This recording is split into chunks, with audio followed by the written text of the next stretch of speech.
ലളിതാ സഹസ്രനാമത്തിൽ 80ാമത്തെ നാമമാണ് കരാങ്കുലി നഖോത്പന്ന നാരായണ ദശാകൃതി എന്നുള്ളത്.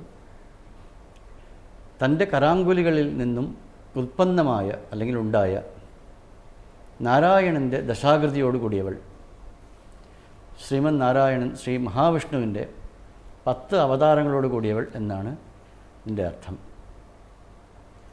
ഭണ്ഡാസുരൻ്റെ കൂടെയുള്ള യുദ്ധത്തിൽ ഭണ്ഡാസുരൻ അനേകം അസ്ത്രങ്ങൾ എറിഞ്ഞു.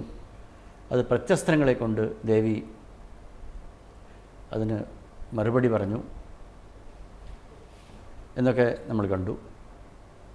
ഒരു അത്ഭുതമായ യുദ്ധം ഉണ്ടായി. അതിൽ മഹാ അസുരാസ്ത്രം എന്ന് പറയുന്ന ഒരു അസ്ത്രപ്രയോഗം ഭണ്ഡാസുരൻ ചെയ്തതായിട്ടും അതിൽ നിന്നും പല അസുരന്മാരൊക്കെ ഉദ്ഭവിച്ചതായിട്ടും അവരെയൊക്കെ ദേവി അനായാസമായിട്ട് തൻ്റെ അങ്കുലികളിൽ നിന്നും അതിനുള്ള നാരായണൻ്റെ 10 അവതാരങ്ങളെ സൃഷ്ടിച്ചു. എന്നിട്ട് ഭണ്ഡാസുരൻ അയച്ചുവിട്ട അസുരന്മാരൊക്കെ വധിച്ചു എന്നുള്ളതാണ് ഈ മന്ത്രം ചുരുക്കി പറയുന്നത്. അങ്ങനെ വേദങ്ങളെ അപഹരിച്ചു കൊണ്ടുപോയ സോമുഖൻ എന്ന് പറയുന്ന അസുരനെ ഭണ്ഡാസുരനുണ്ടാക്കി. ദേവി തൻ്റെ വലത്തെ കൈയിലത്തെ വലിയ വിരലിൽ നിന്നും മത്സ്യാവതാരം എടുത്ത് അതിനെ നശിപ്പിച്ചു.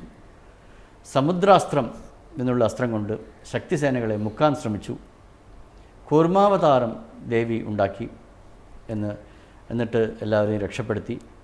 ഹിരണ്യകശിപുക്കളെ ഭണ്ഡാസുരനുണ്ടാക്കി. വലത്തെ കൈയിലത്തെ മധ്യ വിരലിൽ നിന്നും മഹാവരാഹമൂർത്തിയും മോതിരവിരലിൽ നിന്നും നരസിംഹാവതാരമുണ്ടായി. അങ്ങനെ ഹിരണ്യകശിപുക്കളെ ദേവി കൊന്നു. മഹാബലി ചക്രവർത്തി ചെറുവിരലിൽ നിന്നും ദേവി വാമനാവതാരമെടുത്ത് അദ്ദേഹത്തെ പാതാളത്തിലേക്ക് അയച്ചു. കാർത്തവീര്യാർജുനന്മാരെ ഭണ്ഡാസുരനുണ്ടാക്കി. ഇടത്തെ കൈയിലെ വലിയ വിരലിൽ നിന്നും പരശുരാമാവതാരം ഉണ്ടായി. അതിന് പ്രത്യുത്തരം ദേവി പറഞ്ഞു. രാവണ കുംഭകർണാദികളെ ഭണ്ഡാസുരനുണ്ടാക്കി. അങ്ങനെ ഇടത്തെ കൈ ചൂണ്ടാണി വിരലിൽ നിന്നും രാമലക്ഷ്മണന്മാർ ഉണ്ടായി. രാവണ കുംഭകർണന്മാരെ കൊന്നു. ദ്വിമദൻ എന്നുള്ള കുരങ്ങനെ ഭണ്ഡാസുരനുണ്ടാക്കി. നടുവിരലിൽ നിന്നും ബലരാമൻ അവതരിച്ചു. ആ ദ്വിമദൻ എന്നുള്ള കുരങ്ങനെ ഹനിച്ചു. കംസൻ, ശിശുപാലൻ, ദന്തഭക്തൻ ഇവരെയൊക്കെ ഭണ്ഡാസുരനുണ്ടാക്കി. മോതിര വിരലിൽ നിന്നും ശ്രീകൃഷ്ണാവതാരം അവതരിച്ചു. അവരെയൊക്കെ കൊന്നു. കലിയസ്ത്രം എന്ന് പറയുന്ന ഒരു മഹാസ്ത്രം ഭണ്ഡാസുരൻ എറിഞ്ഞു. അതിന് ഇടത്തെ കൈയിൽ ചെറുവിരലിൽ നിന്നും കൽക്കി അവതാരമുണ്ടായി. ഇങ്ങനെ കരാങ്കുലി നഖോത്പന്ന നാരായണ ദശാകൃതി എന്ന് ലളിതാ സഹസ്രനാമം ഒരു പ്രതീക രൂപത്തിൽ ഇതിനെ പറയുന്നു. നാരായണ ദശാകൃതി, നാരായണൻ എന്നുള്ള വാക്കിന് മനുഷ്യനെയും യോജിപ്പിക്കാം, ശ്രീമൻ നാരായണനെയും യോജിപ്പിക്കാം.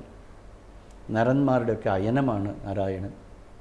ഇവരൊക്കെ ഉണ്ടാകാനുള്ള കാരണമാണ് നാരായണൻ. അതുകൊണ്ട് കാരണകാര്യ അഭിന്നം എന്നുള്ള സങ്കല്പത്തിൽ രണ്ടിനും ഈ വാക്ക് ഉപയോഗിക്കാവുന്നതാണ്. ഈ 2 പേരുടെയും കർമ്മങ്ങൾ ഇങ്ങനെയാണ്. ഈശ്വരൻ്റെ കർമ്മങ്ങളാണെങ്കിൽ സൃഷ്ടി, സ്ഥിതി, സംഹാരം, തിരോധാനം, അനുഗ്രഹം എന്നുള്ളതാണ്.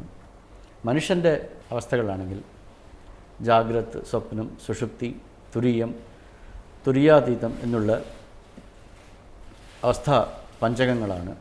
ഈ 10 രൂപമായിട്ടും വിളങ്ങുന്നത് ദേവിയാണ്. ഈ 10 രൂപങ്ങളെയും തൻ്റെ കരാങ്കുലികളിൽ നിന്നും അനായാസമായിട്ട് ദേവി സൃഷ്ടിക്കുന്നു എന്നുള്ളതാണ് ഈ മന്ത്രത്തിൻ്റെ സാരം.